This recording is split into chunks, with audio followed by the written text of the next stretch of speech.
All right, it's Thursday, February 13th, and we're back at it again. Ahmed, good to see you, man. Thanks for joining us. Thanks for taking time away from your numerous TV appearances. The one last night with Chris Hayes was crazy. That was cool, man. And I was like texting you, and I was like, ideas for today or whatever. And you would text me back, and then I was like, wait, are you there? And you're like, yes, I'm here.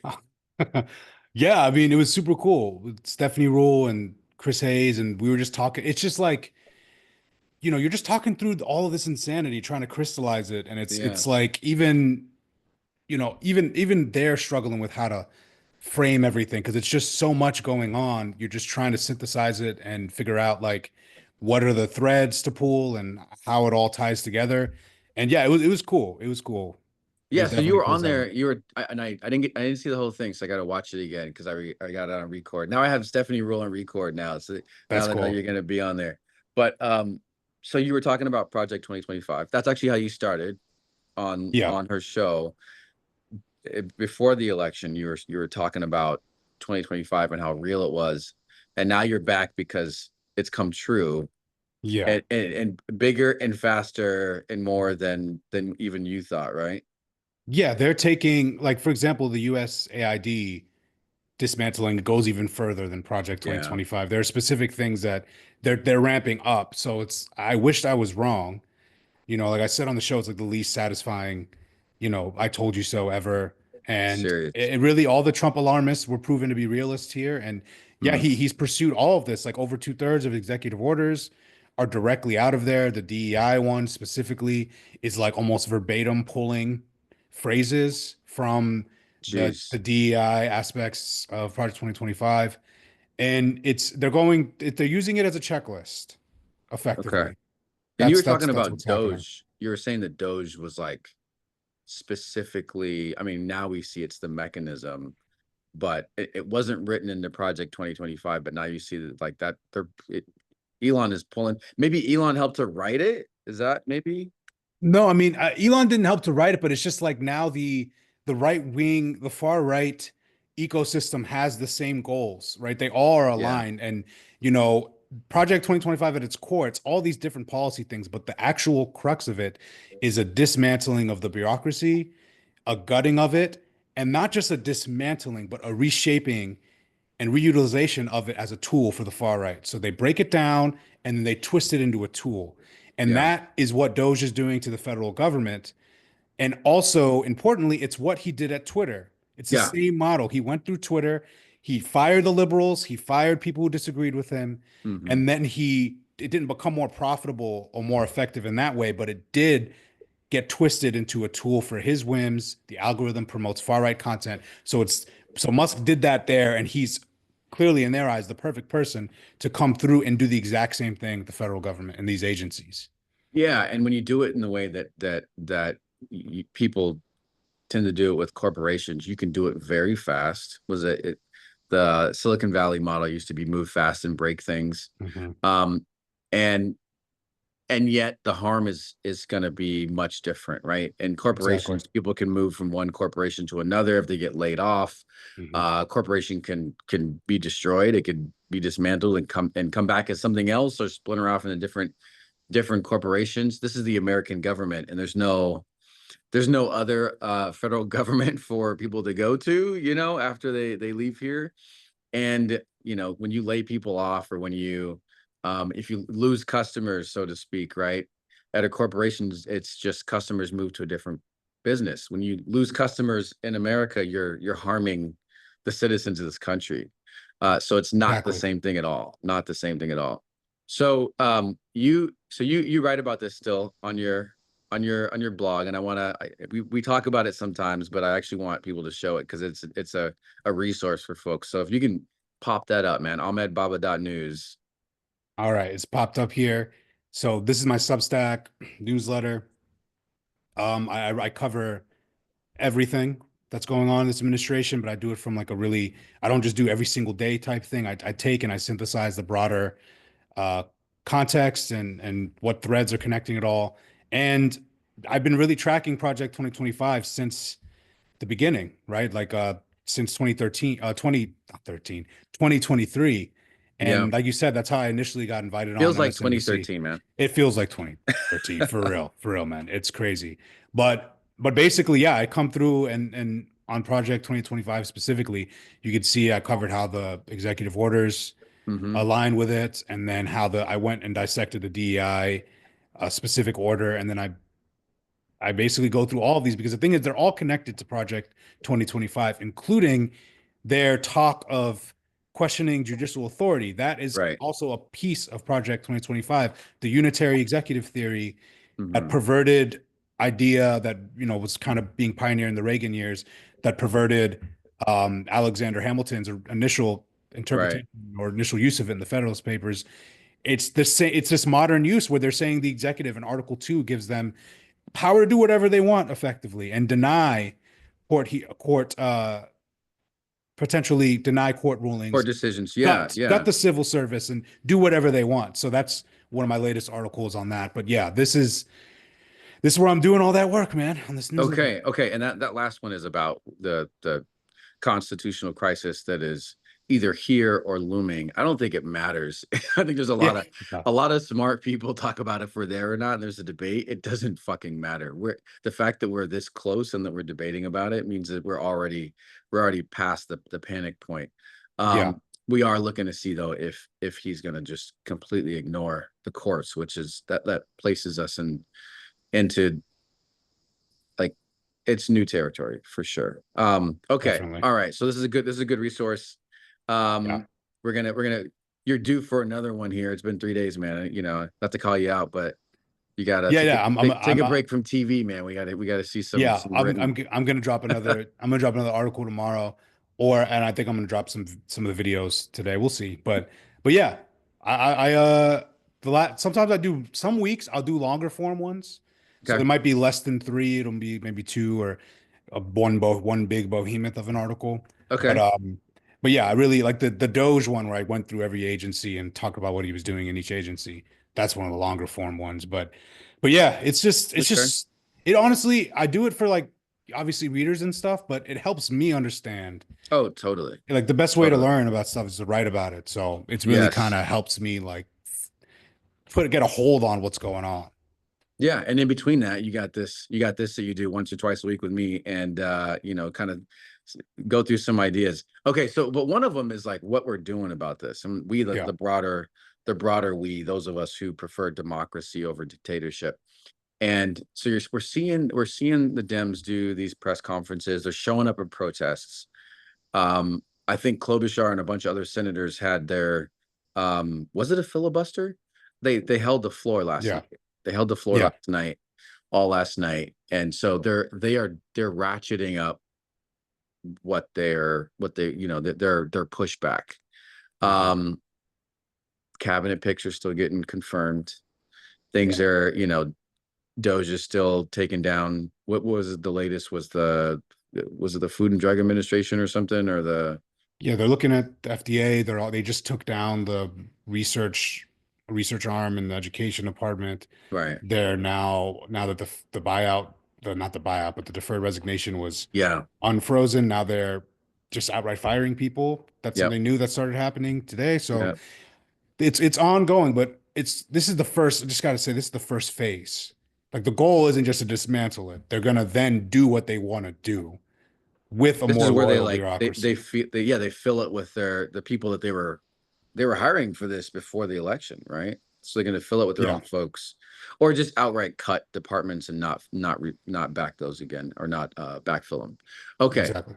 so but we're seeing our people push back where they can.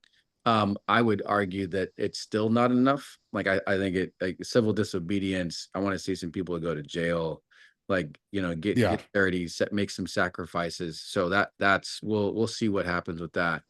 But one of the things that we're starting to get right is messaging. So I have to submit I have this piece of evidence to submit. This is one of my new heroes. uh Congressman Robert Garcia. And I actually don't know what state. Now I feel bad because I don't know what state he's the congressperson uh, for. If you can help me out with that. is it I think it's California. This is in California. It's probably, I Yeah. was gonna say it's probably a blue state for them to be this bold, but I'm gonna play Yeah, this it's California. Yeah, it's California.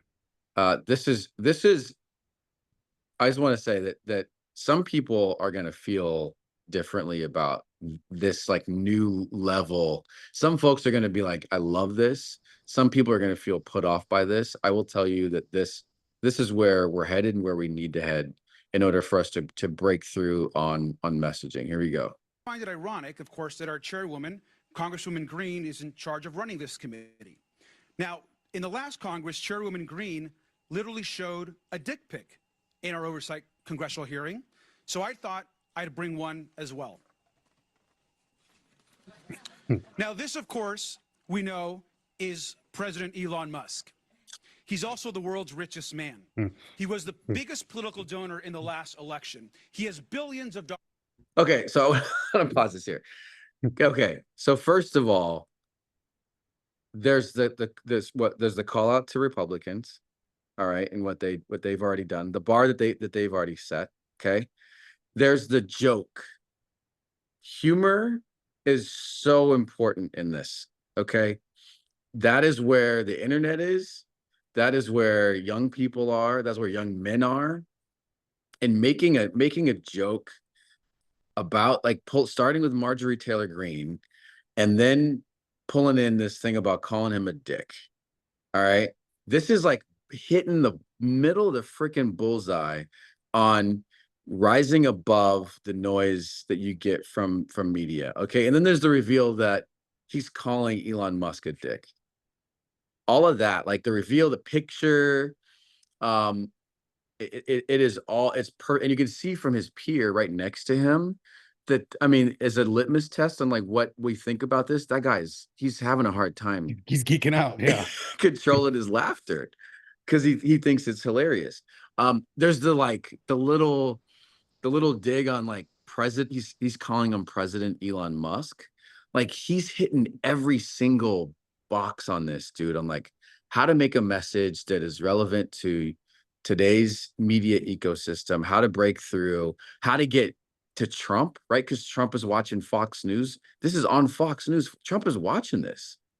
And Trump is like seething, probably, right? What's your take on this, man? Because you said you hadn't seen this original one. There's one more I'm going to show after this. Yeah, I mean, the reveal was hilarious. I mean, I think there's something to just the fact that this is how you can get attention.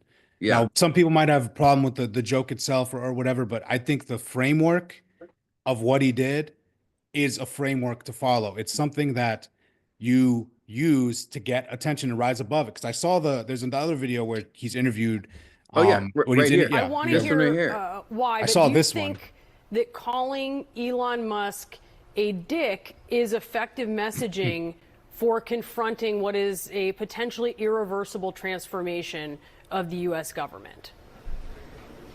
Well, he is a dick.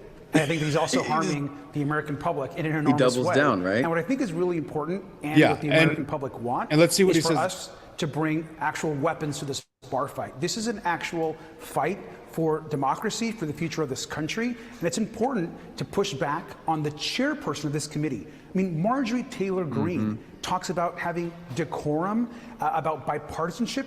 This is the person that lies more than anybody else in the entire Congress. And so if she is going to make a mockery of hearings, I want to make sure that us as Democrats are bringing that same level of energy. And of course, after those comments, we went into exactly what Elon Musk is trying to do: dismantling the Department of Labor, dismantling the Department of Education, dismantling all of our consumer protection agencies. And so it's all important, but it's also important to get the attention of the American public and call Elon Musk out for what he is, and to make people know that Marjorie Taylor Greene is not a serious legislator and she shouldn't be treated as such. Yes, that part there where he says we've got to get the attention of the American people, right? Yeah, I think that because the thing is, Democrats have what Republicans don't have. Democrats have shame. Republicans have zero shame. And they clutch their pearls. I'm sure I didn't see the commentary, but I'm sure they clutch their pearls about this. And even though Trump has called everyone every insult under the sun. Right. And I do think obviously, you know, the joke itself is funny. You know, maybe it's not obviously the only way that they shouldn't just call him that and stop. Obviously, there's bigger. They move on to the bigger topic at hand. I just think the concept of finding ways to get attention. That guy got attention. Now, Republicans know how to game the attention system because they have no shame and they'll get negative attention. They'll get whatever kind of attention because they're not afraid. So I think that is something to learn from. Maybe not specifically, just calling Elon a dick endlessly. I hope everyone doesn't just suddenly start calling him a dick because that's not enough. But I do think they got to get creative like that and come up with jokes, come up with these hooks. Like that clip, I'm sure it's probably popping off on TikTok. Oh, 100%. I'm sure Gen Z's like, oh, yo, like that's 100%. And the way that even the CNN, the way the question was asked, it's all hilarious. It feels like you're in a bit. And that's the reason, that's what Trump plays into. Trump plays into, especially how Gen Z sees the world, is everything's content. Everything is a bit, everything is a skit. We live in a Veep universe, right? And that's how Trump plays it. And I think Democrats, Jasmine Crockett's good at this. Yeah. Others are good at this. Sometimes I think some go too far and you got to, pull it back a little bit. You got to try a bunch of stuff. But you got to try stuff. And I think you got to try a bunch of stuff. Keep trying. They're trying to be stumble. original. Like I want there to be a competition. I think it's going to happen in the House because that's where there's like, people are brand new there and they're younger and they're shorter term people. And so they're like, fuck it, I'm just going to try some new messaging. But I want there to be a competition where people just try to like one up each other and try to have like the most like relevant, the most punchy, the most like we need to test out a bunch of messaging right now and try out a bunch of attacks. The other thing is this isn't too far because this is how people feel. Like I think some people might push back and say, oh, this isn't us, this isn't how we do things. Yeah, it is actually, and this is how people feel. People are this frustrated. This is how people talk right now anyways behind the scenes. And I think the decorum left with when fascism entered the door. Yeah. And I don't think this was specifically too far. I was referring to more like when Jasmine Crockett talked about the mediocre white men. Like some of the comments are like, some of them stumble like sometimes and say things that could be electorally damaging. Well, see, on that, I actually think that we need to. I think that calling Elon a dick is more universal. I think that as soon as you start to inject identity into it, then you just you peel off people who could agree with you, right? Yeah, I mean, I think it's tame to call him a dick when he's dismantling the government, right? Like I think it's that they're doing evil things, right? And it's like they're hurting people. All the humanitarian aid that's sitting there, the people who are going to die because of these actions, like it needs like once this as this stuff is going on, like what is more offensive, the cuss word or the dismantling of the constitutional order? Like, what are we? So, I mean, I don't think anyone should clutch their pearls about it. I think it's funny. I mean, is that my personal style? Maybe not, but like you're not bringing that one to MSNBC next week? No, I'm not gonna. No, I'm not. I mean, privately, I call them assholes all the time, but like, it's just I think there's ways you can get attention. I think there's ways you can get attention also by just being really compelling as well. Like I think so it depends. Like again, just try a bunch of the stuff. Like I saw it and I thought it was hilarious, and I'm not gonna poo-poo it. I think it doesn't. What people don't realize is that it doesn't matter. It doesn't matter. Like Trump knows that Trump's whole life philosophy is that nothing matters, and he's been proven right so far. He can do and say anything and get away with it. I think Democrats, I'm not saying that they just like go and stoop to the level and become depraved, but you can say some funny shit sometimes and crack jokes and call out these fascists. That's right. We have to. So speaking of call outs, we'll end with this part because and humor. A funny thing happened in the Oval Office yesterday. Everybody's seen this. What is again breaking through the kind of social media layer is Elon Musk's son. Yeah, and this is just a funny thing that happened. What was caught on the hot mic, and it is both the like truth in what this kid was saying, and then there's this like deeper thing. So first of all, there's the visual here of Elon in the all black villain costume. Okay. All right. The all black villain costume with the long coat. and he's doing most of the talking, and Trump is just sitting there listening, and he's lower than him. There are visual elements to this that are these are terrible for Trump. Terrible. Yeah. You were telling me yesterday that just on the merits of like the two of them together and what they were saying, that there's like talk about Trump being upstaged here, and Yeah, him not I liking think it. I think people are beginning to compare this into, like a co-presidency comparisons are there, but there's also starting to be like a prime minister Okay. president comparison, a monarch and president like relationship where Trump is doing more ceremonial stuff and Musk is actually getting in there and doing the work. Chris Hayes said this last night. And So like Elon is the prime minister, and Trump is like the king. He's like yeah, yeah, like in the UK where it's like it yeah. doesn't matter. Yeah. Exactly. Okay. Or like in Russia, there's a prime minister and president. Like Yeah. they're kind of doing something like that. It feels because it is going beyond oligarchy. Like I said this last night too. Like Mm, Putin doesn't let his oligarchs have this yeah. much influence. They just get Right. rich. They don't dismantle. They don't mess with his government. Right? It's Putin's Hmm. control. So this is going beyond oligarchy, and yeah. So there's that dynamic at play here. And then this kid who's clearly repeating things that he's hearing. He's a child. Right. We don't have to look too much into it, but it is pretty funny. So I can play. I don't know if you'll be able to hear it with my headphones, but maybe. No, let's go. It should work. I'll tell you. All If right, let's not, see. I think it's got the closed caption on it. All right, let's see if can you hear that? No, no. Go ahead. Go ahead. Play it. Let's see if Oh,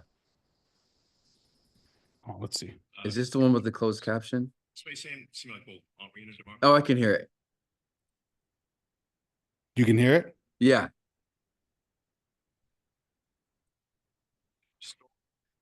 Uh, democracy. The space seem like, well, aren't we in a democracy? You Oh no, you can't hear that. you, You can't hear you the can't kid. hear the kid, but the kid basically sounds like he's saying you're not the president, you need to go away. Yeah, so go down to the next one down there, and he's got So he says you're not the president. You need to go away. Um, The space seem like, well, to restore. and this gets picked up on Elon's mic and on Trump's mic. Yeah. It gets Okay. picked up on Elon's mic and it's just this kid's getting caught, and it's like not many people are contesting it. Yeah. It kind of sounds like he does say it, and it's just one of those little. And his kid's obviously he's getting caught on hot mics everywhere saying really devious stuff or like repeating things that his dad probably heard, and it's just an interesting.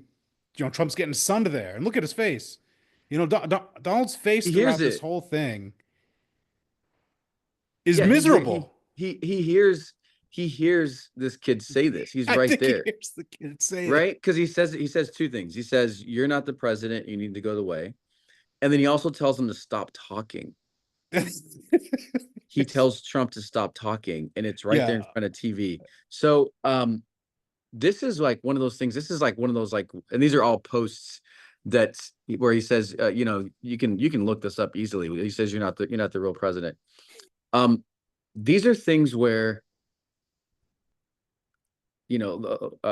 Larcy and I were talking last night about Occam's razor, okay, and about how there is Project 2025 on one hand, which is this grand scheme that a bunch of other people put together for the takeover of the government, and then there's like the very simple things. And Trump is, for all of his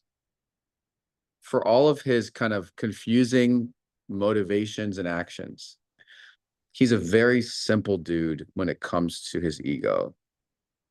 And that thing, I mean, what is he? He named himself the chair of the Kennedy Center, right? Yeah. Right. That's an ego move. That is all ego. And in this situation with Elon, you start to see it may not happen fast because there's so much benefit to Trump from what Elon is doing. You put a pin in this press conference, because Elon and like the visual there and the takeover of the press conference, and then the kid and what he said to Trump, this is the seeds of division between the two of them. I don't want to call it a glimmer of hope, but it is a reality that Trump is led by ego, and he will not suffer this for a long time. That's my And that's what I was kind of getting at. I mean, some in the panel disagreed, or they think Trump likes, like I think Trump likes what Musk is doing. I don't think he likes him personally, Mhm. but that's my take. Others think they do. But my take is that you're right. The ego, Trump's ego is very simple and it makes him do irrational things. Yeah. And it makes sense right now for him to keep Musk around because Musk is Mhm. executing on his vision. Yep. But the more like if Musk didn't have Twitter and the hundreds of millions of dollars that he could potentially use as a war chest against Republicans to primary them and threaten them to do Trump's bidding, all that stuff. If Musk didn't have all that leverage, he'd be out already. Yeah. Yeah. After the first shadow president headline, after the Mhm. time, like he would have already been out. But the fact he has all this leverage, Trump keeps him around because he's useful to him. Now, I don't know how long that can last. They're both giant egos and they're both children in a lot of ways that they function and they have these egoic things that take them over and they just end up making really bad decisions. Like Trump, you know how many times in the first term, especially, Trump just did Yeah. things that just made no sense that hurt himself because Yeah. he just couldn't stand like not correcting someone or Yep. he couldn't like let someone else shine. Mhm. And right now, Musk is shining a lot, and that benefits Trump because Trump can also try to throw Musk under the bus if things fail. But like you said, I don't know. I was looking at the body language. I've spent a decade staring at this guy and watching him do speeches, and that man was not happy. I don't care what Yeah. anyone tries to tell me. He also doesn't like when people don't dress up. He probably hates the way Musk dress. No, seriously, little things like that. He Yeah. probably Yeah. hates that Yeah. Musk isn't suited up. He probably Yeah. hated the kid was annoying him. Like all of Yeah. those things. And he also one of the things I think he really hated was Musk admitting a mistake. People don't really talk about this, but when they brought up the Hamas condoms and were like, Ah. because Trump's been spreading this lie that Yeah. Yeah. America Yeah. has sent 50, well, first it was 50, now it's $100 million Yeah. in condoms, which Right. logistically Ludicrous. insane. Yeah. But a reporter called Musk out on that, and Musk said, "Oh, I might get things wrong sometimes, and we'll correct it." And Trump kind of made a face. Trump kind of like, Interesting. kind of like and because Trump Interesting. doesn't do that. Trump would never admit that. So like, there's No. little things that Musk is doing that Trump doesn't like, Yeah. and I think maybe it might not happen this year, but eventually, you know, Musk turned right to Musk's rightward shift coincided with not just his trans daughter, but Biden not Yeah. inviting into the EV summit. Oh yeah. Yeah. The beginnings of that are both So highly public and then deeply personal. That's the beginning of Trump's of Elon shifting. Okay. All right. So watch this space. If you haven't seen it yet, go watch that press conference. Actually, I suggest you don't watch the press conference and you just find clips on social media and you look at other people analyze it. But it is the beginning of it's a clear evidence of a rift there is coming. All right. That's what we got for this week. If anything pops up tomorrow, you're gonna hear from us over the weekend, maybe or on Monday. But thanks for joining us, man. of course, and everybody, thanks for watching. This is crazy times. Y'all are staying engaged and tuned in, so keep it up. All right. Take care, everybody.